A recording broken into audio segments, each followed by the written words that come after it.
कालों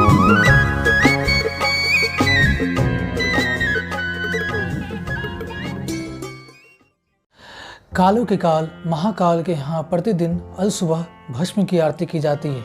यह भस्म निरंतर प्रज्वलित धूनि से तैयार होती है। समस्त ज्योतिर्लिंगों में महाकाल एकमात्र सर्वोत्तम ज्योतिर्लिंग है। कहते हैं आकाशे तारकम लिंगम पाताले धतकेश्वरम भूलोके च महाकाले लिंगत्रम नमस्तुते। अर्थात आकाश के तारक शिवलिंग एवं पाताल लोक के तारक धतकेश्वरम एवं पृथ्वी लोक के महाकालेश्वरम के रूप में जाना जाता है। हेलो नमस्कार प्रणाम, मेरा नाम है केशव कुमार और आप देख रहे हैं डिवोशनल सॉल्यूशन यूट्यूब चैनल। और आज हम बात कर रहे हैं महाकालेश्वर ज्योतिर्लिंग के बारे में। महाकालेश्वर ज्योतिर्लिंग शिव के 12 ज्योतिर्लिंगों में से एक है। यह मध्य प्रदेश के उज्जैन नगर में स्थित है।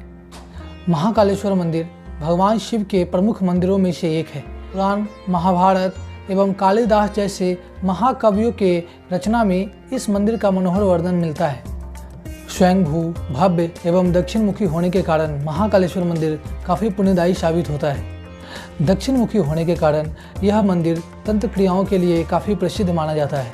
महाकाल की नगरी में काल भैरव, विक्रम भैरव, इस्कॉन एवं त्रिवेणी संगम जैसे महत्वपूर्ण धार्मिक स्थल है। उज्जैन नगरी के महत्व इसलिए भी बढ़ जाता है क्योंकि श्री कृष्ण की शिक्षा यहीं हुई थी। यह शहर महर्षि देवक्ष के जन्मभूमि एवं महर्षि संदीपन के जपोभूमि तथा हरिश्चंद्र की मोक्ष भूमि के रूप में भी प्रसिद्ध है। वर्तमान में महाकालेश्वर ज्योतिर्लिंग 3 खंडों में विभाजित है। निचले खंड में ओमकारेश्वर मंदिर तथा ऊपरे खंड में श्री नागचंद्रेश्वर मंदिर स्थित है। नागचंद्रेश्वर मंदिर का दर्शन साल में बस एक बार ही होता है। नाग पंचमी के दिन ही इस मंदिर का दर्शन किया जा सकता है।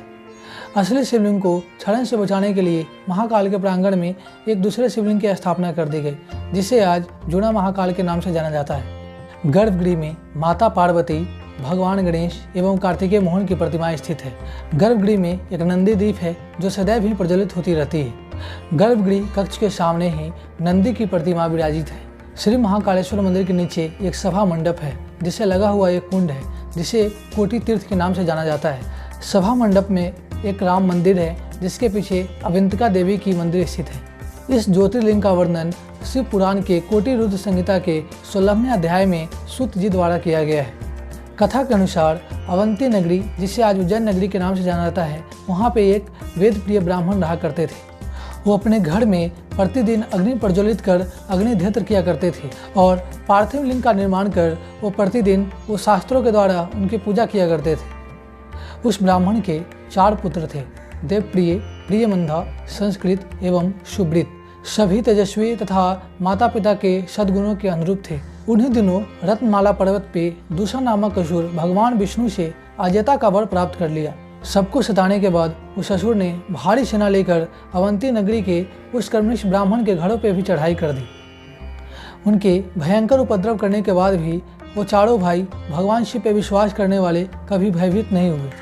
चारों ब्राह्मण बंधु भगवान शिव की पूजा करने लगे। सेना सहित असुर उनके पास पहुंच गया और भगवान शिव की पूजा करते देख उन्होंने उसे ललकारा और कहा कि इन चारों को बांध दो और इसे मार डालो। चारों ब्राह्मणों ने दैत्य द्वारा कही गई बातों पे बिना ध्यान देते हुए भगवान शिव की पूजा में लगा रहा। जैसे ही असुरों ने उन 4 ब्राह्मणों को मारने के लिए शस्त्र उठाया, वैसे ही पार्थिव की जगह एक भयंकर आवाज के साथ एक खड्डा प्रकट हो गया। उस खड्डे से तत्काल भगवान शिव प्रकट हो गए। दुष्टों का विनाश करने वाले एवं सज्जन मानवों का कल्याण करने वाले ही भगवान शिव महाकाल के रूप में प्रसिद्ध हुए। इस प्रकार भगवान शिव ने दूषण नामक दैत्य का वध कर दिया। उन शिव भक्त ब्राह्मणों पे भगवान शिव ने प्रसन्न होकर उन्हें वर मांगने को कहा। यह सुन वेद प्रिय ब्राह्मणों ने भगवान से कहा, हे देवादिदेव, आप हमें मोक्ष प्रदान करें तथा सभी के कल्याणों के लिए सदैव यहाँ पर निवास कर जाए। भगवान शिव उन चारों ब्राह्मणों को मोक्ष प्रदान कर सदैव के लिए उस खड्डे में शिवलिंग के रूप में स्थापित हो गए। उस खड्डे के चारों ओर लगभग 1-1 कोष भूमिलिंग रूपी भगवान शिव के रूप में स्थापित हो गए। ऐसे भगवान शिव महाकालेश्वर नाम से प्रसिद्ध हो गए। महाकालेश्वर ज्योतिर्लिंग की स्थापना से जुड़ी हुई एक प्राचीन कथा भी काफ़ी प्रसिद्ध है। कथा के अनुसार अवंतिका नामक राज्य में वृषभसेन नामक राजा राज्य करते थे। राजा वृषभसेन भगवान शिव के अन्याय भक्त थे। वो अपने दैनिक दिनचर्या का अधिकांश समय भगवान शिव के भक्ति में लगा देते थे। एक बार पड़ोसी राज्य ने उनके राज्य पर हमला कर दिया। राजा वृषभसेन अपने पुरुषार्थ एवं साहस के कारण इस युद्ध को जीतने में सफल रहे। इस पर पड़ोसी के राजा ने इस युद्ध में जीतने के लिए दूसरे मार्ग को अपनाना उचित समझा, इसलिए उसने एक असुर की सहायता ली। उस असुर को अदृश्य होने का वरदान प्राप्त था। राक्षसों ने अपने अनोखी विद्या का प्रयोग करते हुए अवंतिका नामक राज्य पे अनेक हमले किए। इस हमले से बचने के लिए राजा वृषभसेन भगवान शिव के शरण लेना उचित समझे। अपने भक्तों की पुकार सुन भगवान शिव तुरंत वहाँ पर प्रकट हो गए और वो खुद ही राक्षसों से उनके नागरिकों को बचाया। इस पर राजा वृषभसेन ने भगवान शिव से अवंतिका नगरी में रहने का आग्रह किया, जिससे आज महाकालेश्वर मंदिर के रूप में जाना जाता है।